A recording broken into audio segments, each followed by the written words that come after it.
Everyone, कैसे हैं आप सब। आई होप आप बहुत अच्छे होंगे। अपना नाम जप और इनर वर्क बड़ी मेहनत से कर रहे होंगे। चलिए गाइज, आज हम देखते हैं कार्मिकों के साथ तांडव झेल रहे डीएम के पैरों तले ज़मीन खिसकी, क्योंकि उन्हें डीएफ की सच्चाई पता चल चुकी है। तो चलिए देखते हैं उनका क्या रिएक्शन आ रहा है, किस तरह से वो रिएक्ट कर रहे हैं।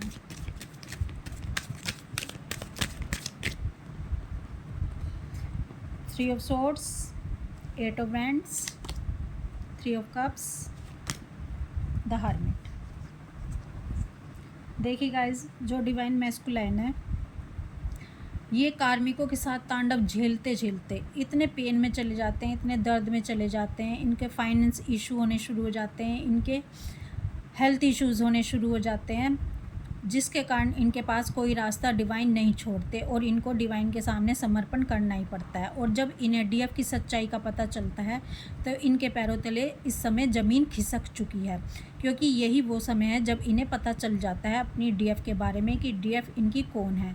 डीएफ इनकी वो एनर्जी है, यानी वो हस्बैंड वाइफ का इनका कनेक्शन है, यानी अमर प्रेम है इनका, जिसको कोई भी अलग नहीं कर सकता। इनके डीएफ को इनसे कोई भी अलग नहीं कर सकता। जब डीएफ के बारे में ये जानते हैं तो ये अपनी डीएफ की तरफ दौड़ पड़ते हैं। तो डीएम को उस समय कोई भी रोक नहीं सकता, क्योंकि डीएम वो सारा अनुभव कर चुके होते हैं जो कभी डीएफ ने किया होता है। जिस तरह से डीएफ को टैरो कार्ड रीडिंग और इस जर्नी के बारे में पता चलता है, यानी ट्विन फ्लेम जर्नी के बारे में बताया जाता है।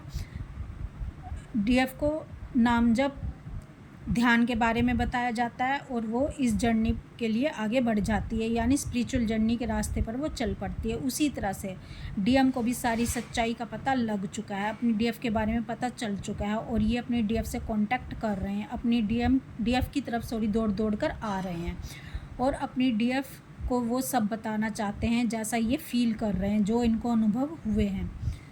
डिवाइन मैस्कुलाइन बताना चाहते हैं कि कितना वो दर्द में तड़पे हैं, कितना वो पेन में गए हैं, किस तरह से उनके साथ सब कुछ हुआ है। जो डीएम है बहुत ज़्यादा अपनी डीएफ के लिए इंटेंस लव फील कर रहे हैं, बहुत ज़्यादा इमोशन और फीलिंग को फील कर पा रहे हैं। इनको और डीएफ को सब चीज़ें रेजोनेट हो रही हैं, यानी एक दूसरे की एनर्जी रेजोनेट ये कर पा रहे हैं। ये अपनी डीएफ और डीएम दोनों एक दूसरे को समझ पा रहे हैं और डीएफ मुस्कुरा रही है, क्योंकि जो डीएम कभी भी अपनी डीएफ को मैसेज नहीं करते थे, कॉल नहीं करते थे सामने से और डीएफ से रन करते थे, वही डीएम इस समय अपने डीएफ से कनेक्ट हो रहे हैं, मैसेज कर रहे हैं, कॉल कर रहे हैं और इनको बहुत ज़्यादा इंटेंसिटी अपनी डीएफ के लिए फील हो रही है। ये कुछ बताना चाहते हैं, ये कुछ समझाना चाहते हैं अपनी डीएफ को कि ये इस समय क्या फील कर रहे हैं, कितना ये अपनी डीएफ के लिए प्यार छिपा के रखे हुए हैं। ये सारी बातें बताना चाहते हैं अपने डीएफ को ये डीएम। और ये डीएम अपनी डीएफ के साथ सेलिब्रेशन की एनर्जी में है, सेलिब्रेशन करना चाहते हैं।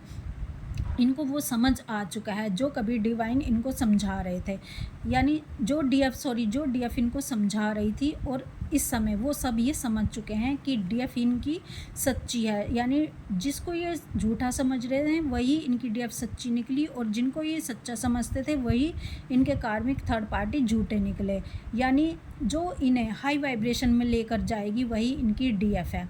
तो डीएफ और डीएम एक दूसरे को समझ चुके हैं, सेम पेज पर आ चुके हैं, क्योंकि रीयूनियन होने ही वाला है। इनका कमिटमेंट डीएम देने ही वाले हैं। सेलिब्रेशन की एनर्जी में ये इनके साथ आ रहे हैं। ये इनको सब बातें अब अपने सामने से ही सच बताने वाले हैं। गाइस, मेरे को डीएम की एनर्जी रह के बहुत ज़्यादा डिवाइन फील करवाएं, ताकि मैं आपको उनकी एनर्जी बता सकूं, ताकि मैं उनके मैसेज आपको दे सकूं आपके डीएम के। तो इस समय डीएम बहुत ज़्यादा दर्द फील कर रहे हैं। दर्द इसलिए नहीं कि उनको कोई पेन है, दर्द इसलिए कि उन्होंने डीएफ के साथ कितना कुछ गलत कर दिया, जो उनको करना भी नहीं था, जो वो चाहते भी नहीं थे, जो वो इंटेंशनली करना भी नहीं चाहते थे, लेकिन उन्होंने जाने अनजाने अपनी डीएफ को पेन दे दिया। अब वो रिग्रेट की एनर्जी में है और वो अपनी डीएफ से माफ़ी मांगने वाले हैं और डीएफ से कनेक्ट हो रहे हैं। डीएफ से मैरिज का प्रपोज़ल डीएफ को अब देंगे, कमिटमेंट देंगे और अपनी डीएफ के साथ डीएफ को अब वो कभी छोड़ने वाले नहीं हैं, क्योंकि वो डीएफ की अब सच्चाई जान चुके हैं और ये सच्चाई जानकर उनके पैरों तले अब ज़मीन खिसक चुकी है। अब वो फियरलेस हो गए हैं, अब वो करेज आ गया है उनमें करेज आ गया कि डीएफ के साथ अब मुझे चलना ही है, भले ही मुझे किसी भी परिस्थितियों का सामना करना पड़े, मुझे अब बैलेंस अपनी डीएफ के साथ करना ही होगा हर हालत में, हर सिचुएशन में, भले ही कोई छूटे या रहे, या थर्ड पार्टी रहे या छूटे, कुछ भी हो, लेकिन मुझे अपनी डीएफ का साथ नहीं छोड़ना है किसी भी कीमत पर। अब डीएम ये समझ चुके हैं और अपनी डीएफ को ये सब बताना चाहते हैं।